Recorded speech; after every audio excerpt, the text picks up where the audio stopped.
코로나가 다시 확산이 되어져서 우리 삶이 또 좀 이렇게 어려워지는 그런 관계로 다시 비대면 예배를 하게 된 것 같습니다.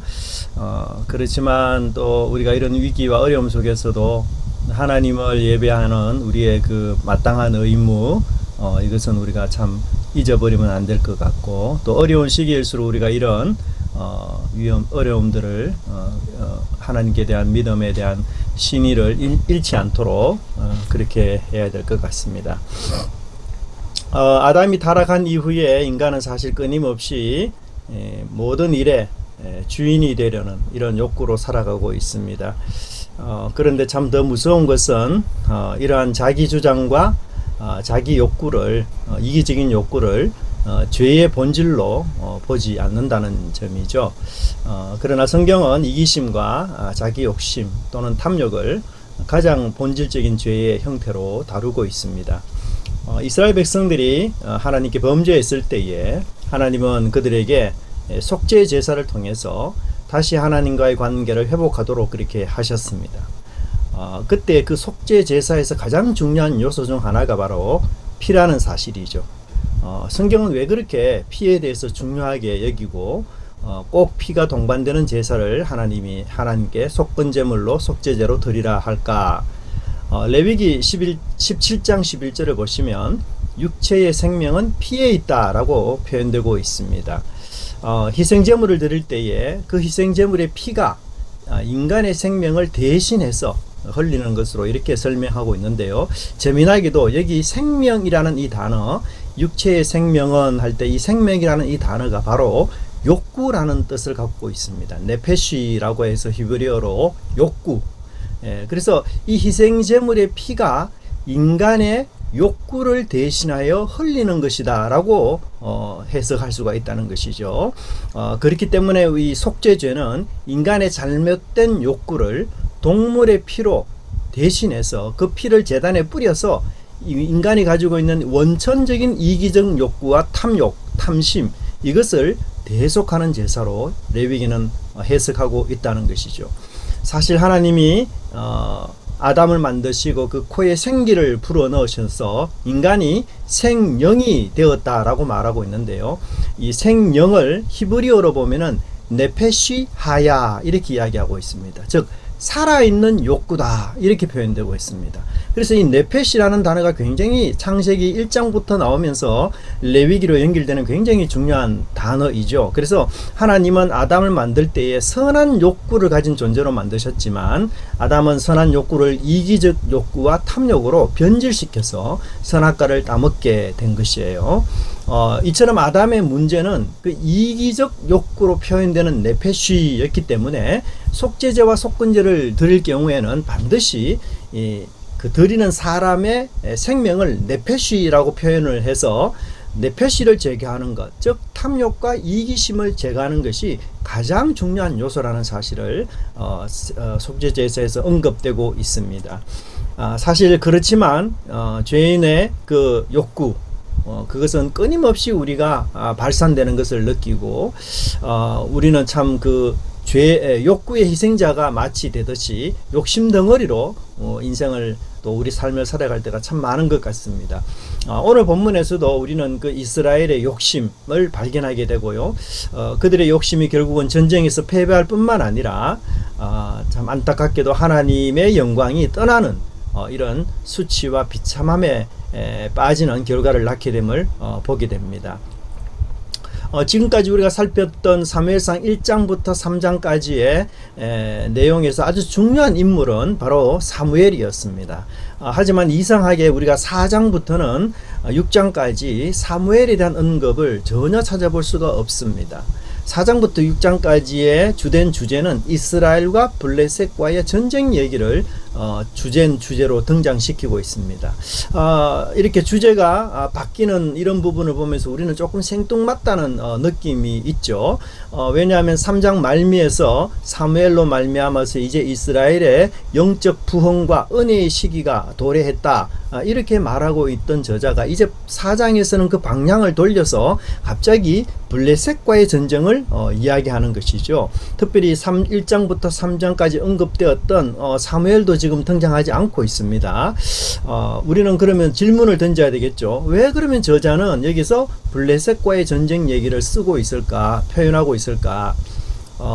내러티브, 성경이 이야기체로 구성이 되어 있는데요. 이 내러티브의 서술하는 기법 중에서 재미난 것 중에 하나가 뭔가 하면 전형 장면이라는 표현 기법이 있습니다. 전형 장면. 이것은 하나의 줄거리 속에 지속적으로 등장하는 장면이라고 이야기합니다. 지속적으로 등장하는, 같은 주제가 지속적으로 등장하는 장면을 전형 장면이라고 합니다. 좀 더 쉬운 예로, 만약에 여러분들이 미국의 서부 영화를 보았다 하십시다. 그러면 그 주인공들이 항상 적과 총싸움을 하는 장면이 여러 번 반복해서 나오죠. 이게 전형 장면입니다. 그래서 그 싸움에서 주인공은 총알을 기가 막히게 피합니다. 심지어 총알이 맞는데도 불구하고 포켓 속에 숨겨둔 그 책에 총알이 맞아서 주인공이 구사일생으로 살아나는 장면이 나오죠. 그래서 끝내 주인공은 이 악인에게 승리한다든지 원수를 갚는 이런 것으로 결말이 납니다. 그래서 주인공이 악인이나 또는 원수들과 싸우는 여러 번의 싸움이 전형 장면이 되는 것이에요. 근데 사무엘상 전체를 우리가 본다면 이스라엘이 블레셋과의 전쟁 장면이 여러 번 자주 나와요. 재밌게도. 그래서 이게 하나의 전형 장면이 되는 것입니다. 그런데 블레셋과 이스라엘의 전쟁은 사소한 게 아닙니다. 아주 중요한 시점에 나오면서 동시에 중요한 의미를 부여하고 있어요. 예. 그렇다면 이 사무엘상 전체 속에서, 사무엘상 이야기 속에서 블레셋과의 전쟁이 언제 나오느냐? 우리 간단하게 살펴보면은 오늘 본문에 나오는 엘리의 두 아들, 엘리와 그의 두 아들, 그리고 사무엘 때에도 블레셋과 전쟁하고요. 사울도 블레셋과 전쟁합니다. 그리고 사울의 아들 요나단도 역시 블레셋과 전쟁하고, 최종적으로는 다윗이 블레셋과 전쟁을 하고 있어요. 사무엘상 13장을 보면은 블레셋의 공격 앞에서 사울이 어리석게도 망령된 제사를 드립니다. 그리고는 사무엘 선지자에게 꾸지람을 듣죠. 왕의 나라가 길지 못할 것이다. 그래서 블레셋과의 전쟁은 사울이 왕이 될 수 있느냐 없느냐를 알아보는 굉장히 중요한 기준점이 되고 있어요. 또 결국 사무엘상 28장부터 31장에 보면은 사울이 블레셋과의 전쟁에서 패배함으로 마침내 거기서 죽게 됩니다.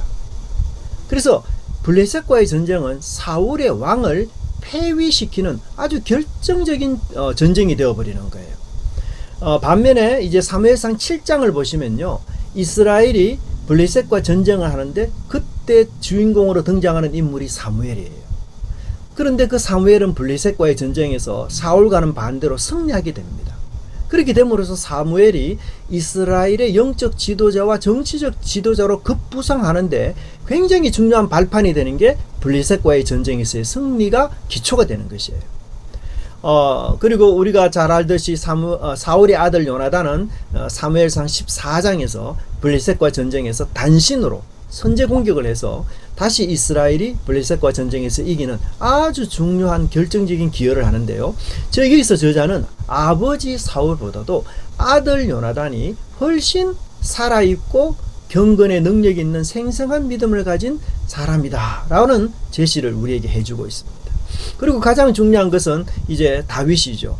사무엘상 17장을 보면 다윗이 골리앗과의 전쟁에서 결국은 승리하게 되죠.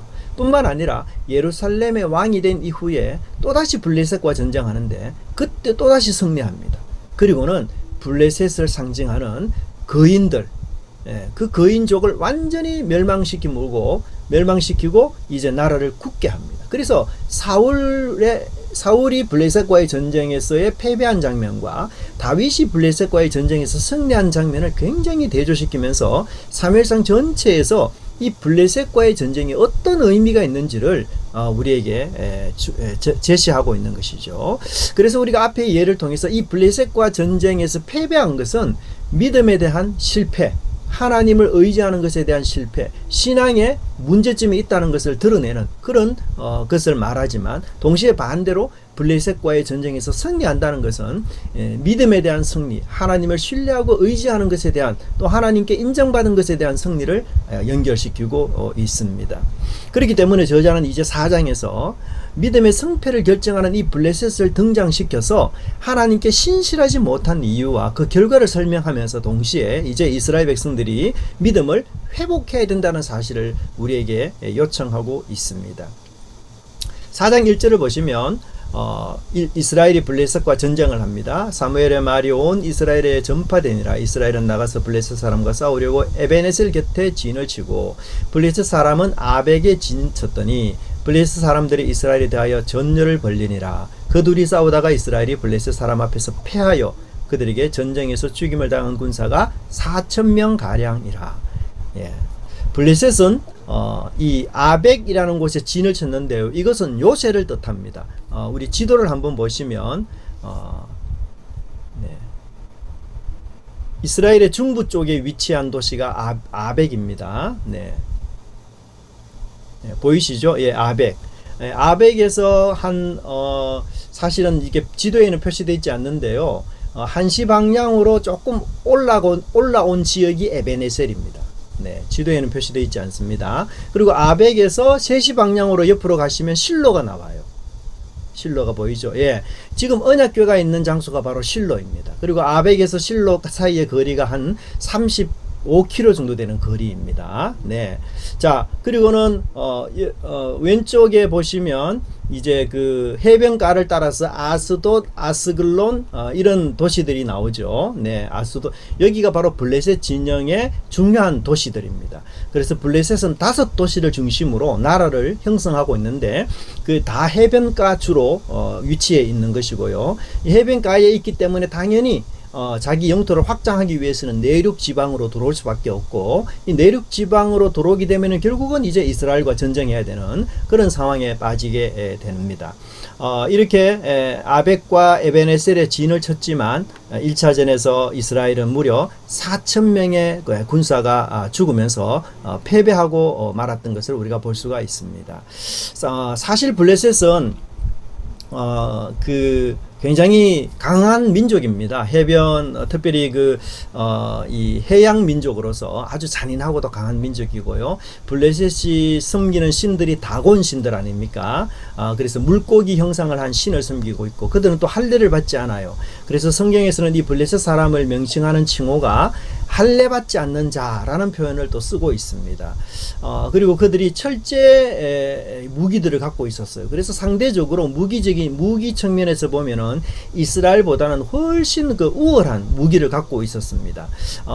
철기 무기들을 그들이 거의 다 많이 가졌다고 한다면 이스라엘 사람들은 주로 왕들만 철기 무기를 소지할 뿐이었어요. 그래서 사무엘상 13장 22절을 보시면 싸우는 날에 사울과 요나단과 함께한 백성의 손에는 칼이나 창이 없고 오직 사울과 그의 아들 요나단에게만 이 창과 칼이 있었다라고 그렇게 이야기하고 있습니다.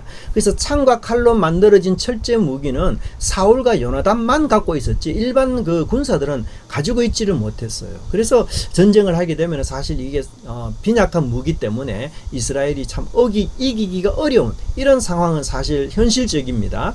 여하튼 그럼에도 불구하고 이스라엘은 패배했습니다.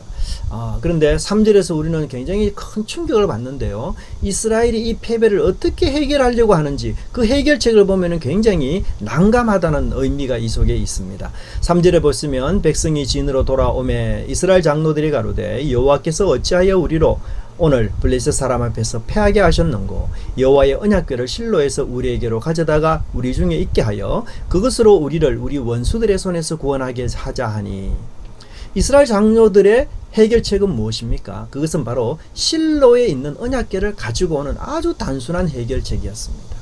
4절에서는 이 언약궤를 좀 더 자세하게 묘사해 주는데요. 그룹 사이에 계신 만군의 여호와의 언약궤를 거기서 가지고 왔다라고 이야기하고 있습니다. 이 그룹 사이에 계시는 이라는 이 표현은요, 모세의 지도하에 만들어진 진짜 언약궤라는 이런 뜻이 있고요. 그 언약궤가 상징하는 게 뭡니까? 하나님의 임재죠. 두 번째로 만군의 여호와의 언약궤라고 이야기하고 있습니다. 이 성경에서 하나님의 이름이 굉장히 다양하게 묘사가 되는데요. 특별히 만군의 하나님이라는 단어는 어떤 의미가 있습니까? 바로 전쟁에 능하신 하나님, 그 다음에 군사에 능하신 하나님, 이런 의미가 있습니다. 그래서 이스라엘 백성들이 그들이 이 전쟁에서 이길 수 있는 유일한 해결책은 바로 하나님의 임재를 상징하는 그 언약궤를 에베네셀로 가지고 와서 이제 블레셋과의 전쟁에서 하나님이 임재하셔서 이스라엘에게 승리해 주시기를 요청하고 있습니다. 사실 이 부분까지는 아무 문제가 없는 듯이 보여요. 그런데 굉장히 불안한 요소가 있는데요. 바로 4절의 하반부 내용입니다. 여기에 법궤와 함께 있는 두 인물을 소개하고 있는데요. 그들은 바로 홈리와 비나스입니다. 우리가 잘 아는 대로 이미 2장에서 이 홈리와 비나스는 어떤 사람들입니까? 이미 하나님의 저주를 받은 자들이었습니다. 그들의 만행은 더 이상 돌이키기가 불가능할 정도였고 이제 남은 것은 하나님의 심판뿐이었던 것이죠. 그래서 그들은 걸어다니는 시체였고 사형 언도가 내려진 사형수에 다름이 없는 그런 인물이었습니다. 하나님은 이미 그들이 한 날에 죽을 것이다 라는 것을 예언하셨어요. 그렇기 때문에 우리는 법궤를 가져간들 과연 이길 수 있을까? 법궤와 함께 하고 있는 이 인물들이 하나님으로부터 저주받은 인물들인데 이들이 함께 간다고 과연 이길 수 있을까라는 의구심을 우리는 갖게 만듭니다. 우리의 염려와 걱정대로 10절을 보면은 이스라엘이 언약궤를 가지고 가지만 다시 2차전에서 패배하게 되고요. 4,000명이 죽은 1차전보다도 7.5배나 더 많은 3만 명 되는 정도의 군사들이 죽어서 처참한 패배를 맛보게 됩니다. 뿐만 아니라 더 나아가서 11절에는 충격적으로 법궤가 이스라엘의 포로가 될 뿐 아니라 두 아들 홈리와 비나스는 동시에 죽었다라고 우리에게 보고해 주고 있습니다. 아마 이스라엘은 1차 패배 때에 나름대로 이 패배를 만회하기 위해서 실로에 있는 법궤를 에베네셀까지 약 한 40km 되는 이 거리를 운반하면서 대단한 노력을 기울였습니다. 그리고 그들은 꿈에 부풀었겠죠. 만군의 여호와가 함께 가는데 아무리 강한 군대라도 이길 수 있지 않겠는가. 하나님은 애굽의 바로도 물리치시고 강력한 군대도 물로 수장시키신 그런 분이 아닌가. 무적의 하나님이 아닌가. 천지를 창조하신 분이 아닌가. 아니 그 하나님께서 해결하지 못할 문제가 어디에 있을까.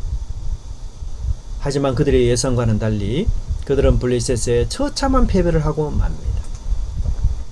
도대체 그 이유가 무엇일까요? 단지 홈리와 비나스라는 악인이 법궤와 함께 있었다는 이유만으로는 이스라엘의 패배를 설명하기에는 부족합니다. 그래서 우리는 이 본문 속에서 또 다른 이유들을 찾아볼 수가 있는데요. 3절 하반절을 보면은 이 이스라엘 백성들이 우리라는 단어를 무려 4번이나 사용하고 있습니다. 원문에 보면은 이 단어가 모두 5번이 나오는데요.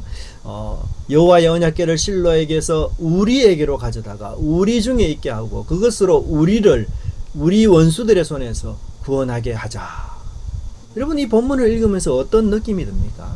그들은 자신들의 목적을 위해서 언약궤를 지금 수단으로 사용하고 있다는 사실입니다. 하나님의 원수가 아니라 우리의 원수라고 그들이 표현하고 있습니다. 전쟁에서 승리하기 위한 목적은 하나님의 영광을 위한 것이 아니라 우리를 위한 것이라고 이야기하고 있어요. 우리의 욕구를 위해서 하나님을 이용하자는 것입니다. 여러분 하나님과 세상 우상의 가장 큰 차이점이 뭘까요? 그것은 바로 하나님의 인격성입니다. 하나님은 대화를 원하시고 의사소통을 원하시며 하나님의 주권에 따라서 행동하는 것을 하나님은 원하고 계십니다. 그래서 하나님은 그들에게 하나님의 뜻을 물을 수 있는 제사장을 주셨고 우림과 툼빔을 허락하셔서 어려운 때에 위기 때에 하나님의 뜻이 무엇인지를 분별할 수 있는 길들을 열어주신 것이죠. 그런데도 그들은 지금 이 어려운 상황 속에서 그 어떤 시도도 하고 있지 않습니다. 마치 언약궤를 부적처럼 사용하고 있는 것이에요. 알라딘의 마술 램프처럼 그들은 하나님을 종으로 부리고 있는 것이에요. 하나님을 우상 취급하고 있는 것입니다. 이것이 바로 이스라엘의 결정적인 잘못입니다. 우리는 이런 말을 가끔 듣습니다. 하나님을 내 편으로 만드는 것이 아니라 내가 하나님의 편이 되어야 된다. 정말 이건 또다시 듣지만 여전히 다시 들어야 될 경고의 말씀. 우리 평생 가슴에 품고 되새김질해야 될 아주 중요한 교훈이 아닌가, 저는 그렇게 생각합니다. 하나님을 믿으니까 자동적으로 축복을 받을 수 있고 어려운 일도 자동적으로 형통하게 되고 하나님만 부르면 모든 일이 자동적으로 해결된다는 것, 그것은 아주 위험한 생각입니다. 하나님은 내 종이 아닙니다. 내 말을 잘 듣는 애완견이 아닙니다.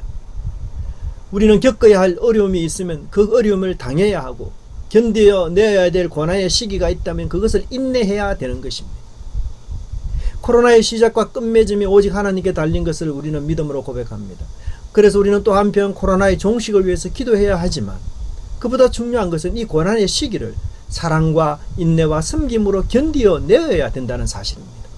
이 어려운 시기를 우리는 같이 함께 가족처럼 더 큰 사랑을 품고서 살아내어야 하는 그런 시기에 우리는 왔다는 사실입니다. 실수와 실패를 만회하는 방법은 하나님의 뜻을 우리가 겸손히 물으면서 그 하나님의 뜻 안에 나를 가두어 놓는 것입니다. 하나님을 이용하거나 하나님을 수단으로 삼아서 그 실패와 그 패배를 만회하려는 것은 굉장히 어리석은 일입니다.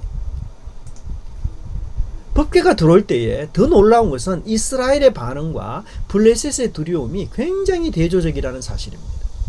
저자는 이런 표현을 통해서 하나의 역설과 아이러니를 우리에게 보여주고 있습니다. 즉 승리를 자만했던 이스라엘은 무너지고 패배를 예상하며 죽을 힘을 다해 싸웠던 블레셋이 오히려 승리한다는 아이러니를 우리에게 보여주고 있습니다. 법궤가 이스라엘 진영으로 들어오자 이스라엘은 대대적인 환호성을 지릅니다. 5절을 보시면 온 이스라엘이 큰 소리로 외치매 땅이 울릴 정도로 사기가 충천합니다. 여러분, 땅이 울린다는 이 표현은 다른 말로 하면 지진의 현상 중에 하나로 볼 수가 있어요. 지진은요, 성경에서 하나님의 임재의 표현 중에 하나입니다. 이스라엘의 사기가 충천했습니다.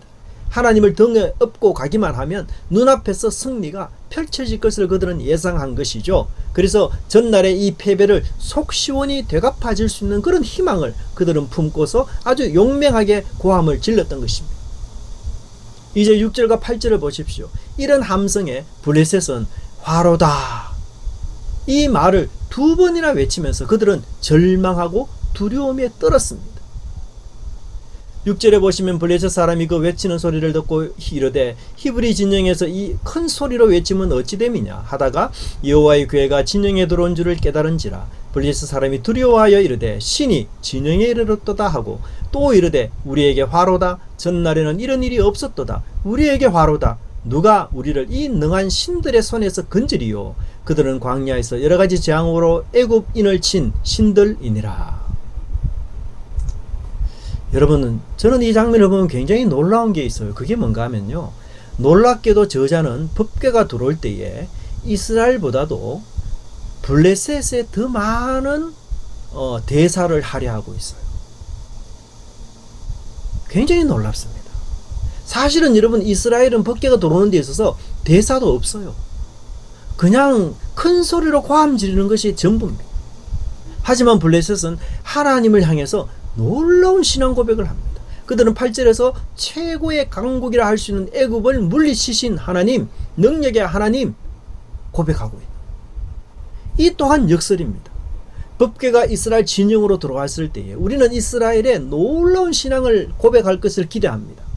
그런데 오히려 이 고백은 블레셋 사람들이 하고 있어요. 그런데 이러한 역설은 블레셋과의 전쟁이 마감이 되는 6장까지 여러분 계속해서 이어지고 있습니다.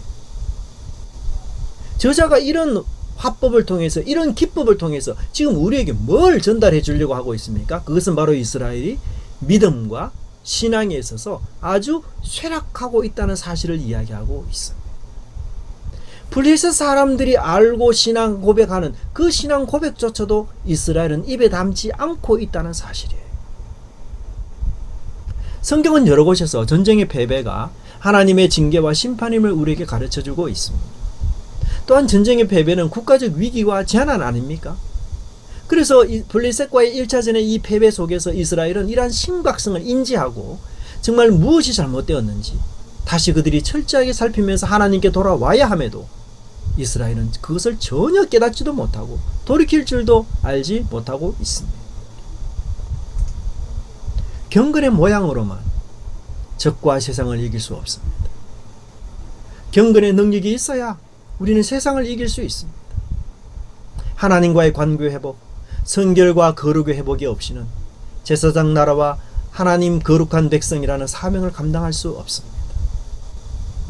법궤를 보면서 환호성을 지르는 이스라엘처럼 우리는 큰 소리로 기도하고 목이 터져라 찬양하고 집회에 열심히 참여한다 할지라도 우리 속에 경건의 능력이 없다면, 그것이 부재하다면 교회는 세상으로부터 조롱과 무시를 당할 것입니다.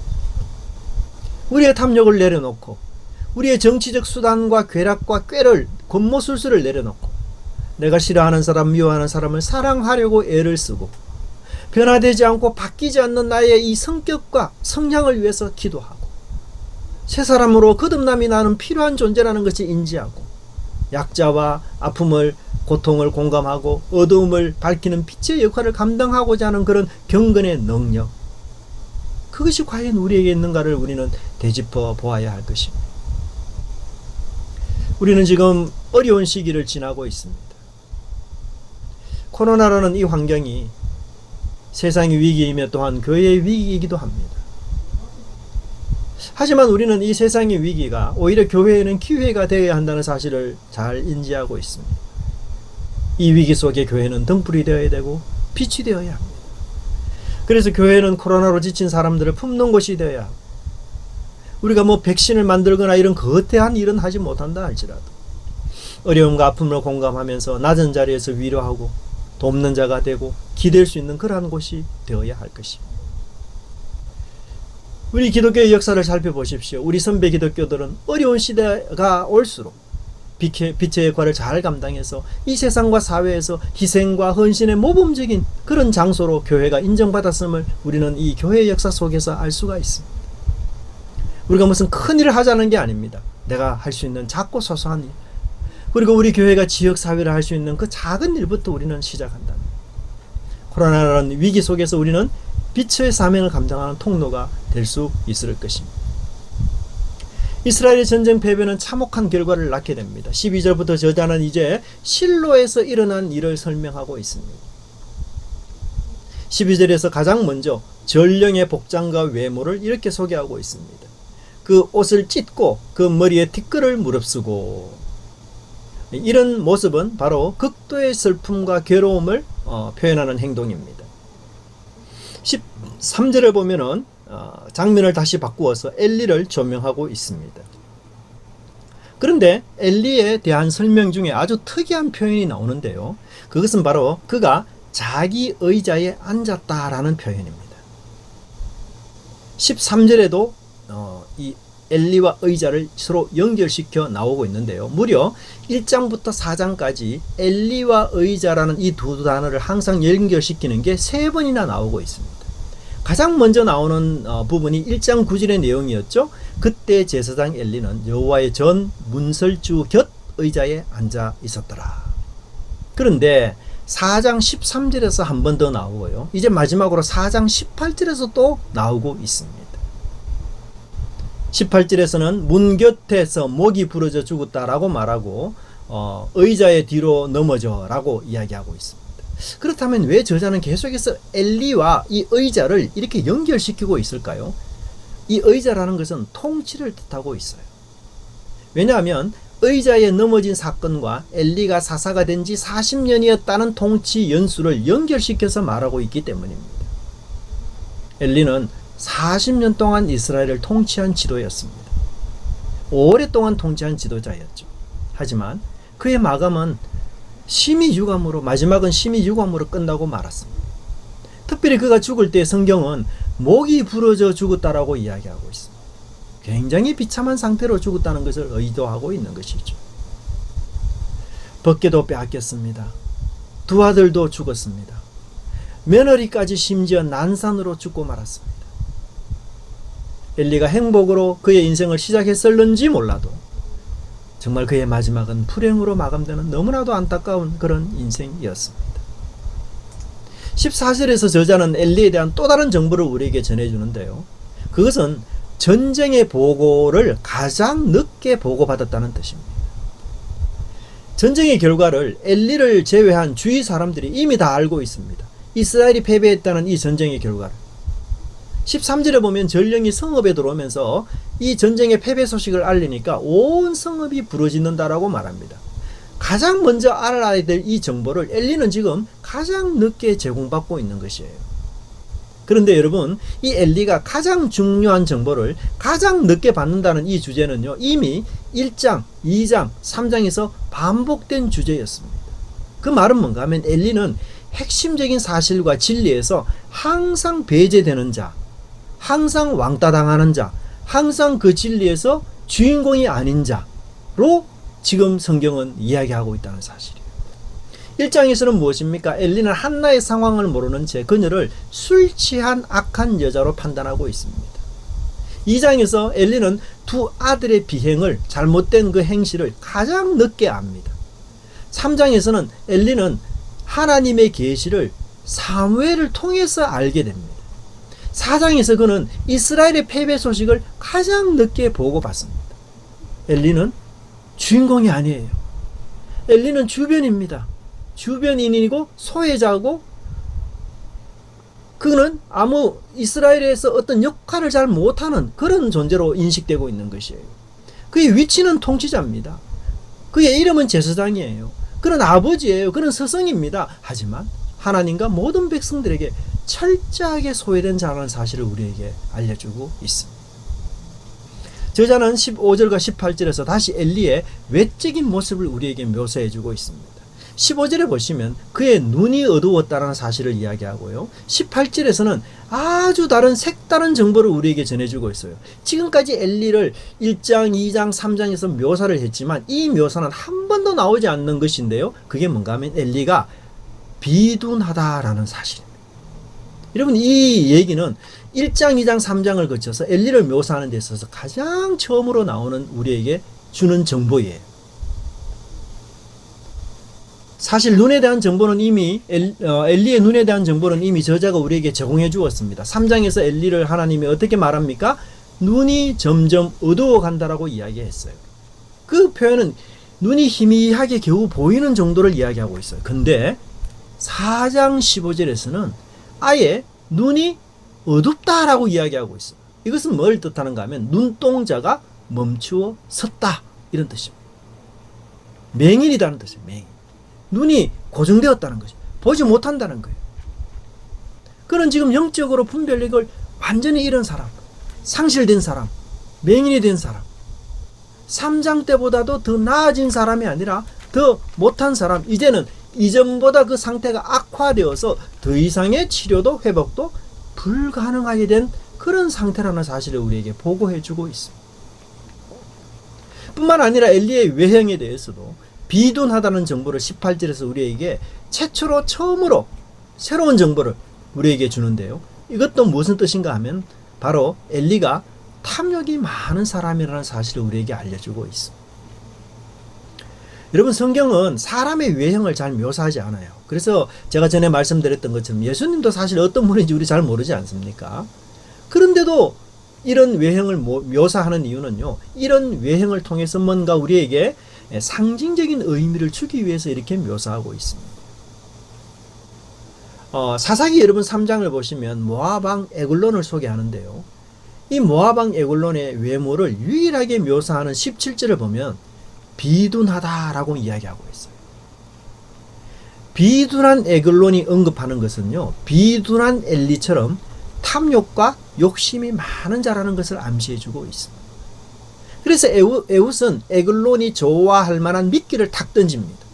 탐욕으로 가득 찬 이 에글론은요, 에훗과 밀담을 나누기 위해서 신하들을 다 내보내는 우를 범합니다. 그래서 둘만 남은 상태에서 에훗은 방해물이 없이 이 에글론을 찔러 죽이고 심지어는 도주할 수 있는 시간까지 벌게 되는 것입니다. 예, 이걸 또 우리가 너무 오해를 해서 이걸 일반화해서는 안 돼요. 예를 들면 눈이 나쁜 사람은 모두 영적 분별력이 없구나. 그리고 뭐 예를 들어 좀 몸이 좀 비둔한 사람이 걸어가는 것을 보고 저 사람은 다 욕심이 많구나. 그렇게 일반화시켜서는 안 됩니다. 예, 그걸 의미하는 건 아니에요. 예. 여하튼 이 눈의 상태와 이 몸의 상태는 모두 엘리의 영적인 모습을 드러내는 그런 중요한 역할을 하고 있습니다. 어두운 눈과 비둔한 몸처럼 하나님의 뜻을 무시하고 법궤를 내어주는 잘못을 범했으며 블레셋과의 1차전 패배에서도 그는 대제사장이었지만 아무런 조언도 주지 못했습니다. 그는 허수아비 지도자였고 이스라엘의 영적 붕괴를 막아서기는커녕 오히려 부채질하는 이런 지도자였던 것입니다. 시작은 좋았고 훌륭했으나 마지막은 그렇지 못했습니다. 출발은 아름다웠으나 끝은 비극과 비운이었습니다. 행복으로 시작했으나 불행과 슬픔으로 마감했으며 하나님의 축복으로 시작했으나 이제 하나님의 떠남으로 끝이 나고 말았습니다. 이런 일은 비단 엘리에게만은 해당되지 않을 것입니다. 우리 역시 믿음의 삶에서 미끄러질 때, 하나님을 우리 삶 중심에서 밀어낼 때에 엘리와 동일한 길을 걷게 될 것이 아니겠습니까? 아직은 끝이 아닙니다. 아름다운 매점, 충실하고 신실한 마지막을 맞이할 수 있는 기회를 하나님은 오늘도 저와 여러분에게 주셨습니다. 하나님께서는 마지막을 믿음과 회개와 찬양으로 마감할 수 있는 이 오늘의 기회를 우리에게 주셨기에 우리가 이 오늘의 기회를 선용하며 믿음으로 하나님 앞에 나아가는 그런 자세가 필요합니다. 그런데 문제는 이 엘리의 실수와 실패가 한 개인으로 끝나는 것이 아니라 공동체의 아픔과도 깊이 연결되고 있다는 사실입니다. 17절 이하에서 전령이 전하는 가장 큰 아픔의 소식은 하나님의 교회가 빼앗겼다는 사실입니다. 여러분들도 읽어서 아시겠지만 이 단어가 무려 5번이나 반복이 됩니다. 17절, 18절, 19절, 21절, 22절. 엘리도 자기가 들은 소식 중에 가장 충격적인 소식이 뭔가 하면 법궤가 빼앗겼다는 소식이었습니다. 비나스의 아내도 난산하는 과정 속에서 그녀가 들었던 가장 큰 충격적인 소식은 법궤가 빼앗겼다는 사실입니다. 이 소식이 얼마나 충격적이기에 그녀는 아들을 낳게 되었지만 그런 기쁨은 하나도 없었습니다. 그녀는 오히려 이 아들의 이름을 이가봇, 즉 하나님의 영광이 떠났다라고 그렇게 지었습니다. 그리고 그녀는 영광이 이스라엘에게서 떠났다는 얘기를 2번이나 외치면서 죽었습니다. 그녀는 얼마나 신실한 여자인지 우리가 알 수가 있습니다. 비네아스의 아내는 지금 아들을 출산하는 생명을 잉태하는 그런 축복의 순간입니다. 새 생명의 탄생은 축복과 기쁨의 시간 아니겠습니까? 특히 고대 근동에서 아들을 낳는 것은 새로운 삶의 희망을 의미합니다. 하지만 그녀에게는 아들을 낳는 기쁨보다 하나님의 법궤를 빼앗기는 그 슬픔이 더욱 컸던 것입니다. 2장에서 보았던 엘리와 두 아들의 하나님을 멸시하는 그 행위, 엘리의 미흡한 대처, 그것이 이제 4장에서는 나비 효과처럼 다가와서 이스라엘 전쟁에서 패배하여 많은 사람이 죽었을 뿐만 아니라 신실한 며느리까지 죽게 되는, 그리고 급기야는 하나님의 법궤까지 빼앗기는 수치를 당하게 됩니다. 죄의 강력한 번성은 상상을 초월합니다. 코로나 죄 확산 때문에 우리는 더운 여름에도 마스크를 하면서 서로 조심하게 됩니다. 하지만 죄의 강력한 이 전염은 코로나를 뛰어넘습니다. 변이 바이러스를 뛰어넘습니다. 얼마나 파괴적인지 모릅니다. 많은 사람들에게 해를 가하고 그 죄와 직접적인 관련이 없는 사람까지도 희생자로 만드는 것이 바로 죄가 가진 강력한 힘입니다. 죄는 모든 것을 슬픔에 빠뜨립니다. 생명의 탄생도 결혼의 축하도 축제와 기쁨의 즐거움을 모두 다 빼앗아가는 것이 바로 죄의 무서운 결과입니다. 우리를 힘들게 하고 괴롭게 하며 사회, 정치, 경제, 종교 등 모든 측면에서 이 혼란을 주는 코로나보다도 더 심각한 것이 바로 죄라는 사실입니다. 코로나는 적어도 일상에서 우리로 하여금 경계하도록 만들어주지 않습니까? 하지만 죄는 자유와 편리 속에서도 존재하며 기쁨과 즐거움 속에서도 존재하여서 우리의 경계심을 무너뜨리고 있습니다. 그러나 하나님의 역사는, 성경의 역사는, 교회의 역사는, 우리 성도의 역사는 어떤 역사입니까? 죄를 이기는 역사이며 죄가 주는 고통과 아픔과 비극과 절망을 초월하고 뛰어넘는 생명의 역사라는 사실을 우리는 기억해야 될 것입니다. 하나님께서는 바로 이 역사를 창조하도록 저와 여러분을 부르셨습니다. 오늘도 우리가 그 부르심에 응답해서 치료와 회복이 있는 공동체, 용서와 생명과 은혜와 사랑이 넘치는 그런 가족과 공동체, 그리고 회개와 자아 포기의 자리로 나아가는 그런 은혜가 저와 여러분의 있기를 간절히 바랍니다. 기도하겠습니다. 하나님 아버지, 이스라엘의 비극적인 역사의 모습을 보면서 우리 자신을 다시 한번 돌이켜보게 됩니다. 하나님, 우리가 하나님을 믿고 섬긴다고 하지만 경건의 형식에만 집중하고 몰입해서 살아가고 있지 않는지 다시 한번 살펴봅니다. 우리 속에 경건의 능력이 있는지, 정말 나 자신을 내어주며 사랑하며 섬기는 정말 따뜻하고도 주님이 원하시는 그런 신실한 마음들, 섬김의 마음들이 있는지 다시 한번 살펴보게 해 주시옵소서. 코로나 때문에 일상이 모두 정지된 상태이지만 하나님을 향한 사랑과 예배와 또 하나님을 향한 믿음의 인내를 우리가 포기할 수가 없습니다. 주님, 다시 한번 주님 앞에 나아가며 주님으로부터 주시는 생명의 능력을 공급받고자 원합니다. 사망이 넘실대는 이 세상 속에 주의 주시는 생명 부활의 능력으로 저희들이 죄의 능력과 그 모든 것들을 극복하고 이기기를 원하오니 하나님 우리에게 힘을 주시고 생명의 능력을 공급하여 주시고 그리하여 세상의 빛과 소금이 되는 존재로 저희들이 살아가게 해 주시옵소서. 저희들이 이 어려운 시기를 하나님 지혜와 믿음과 능력으로 극복하고 벗어나서 교회가 이 어려운 시기에 오히려 하나님 그들을 사랑하고 덮는 안식처로 다시 한번 거듭날 수 있도록 주님 인도하여 주시고 저희들이 어떻게 무엇을 하며 살아가야 될지 성령께서 말씀으로 일러주시고 가르쳐 주시옵소서. 감사드리고 예수님 이름으로 기도드리옵나이다. 아멘.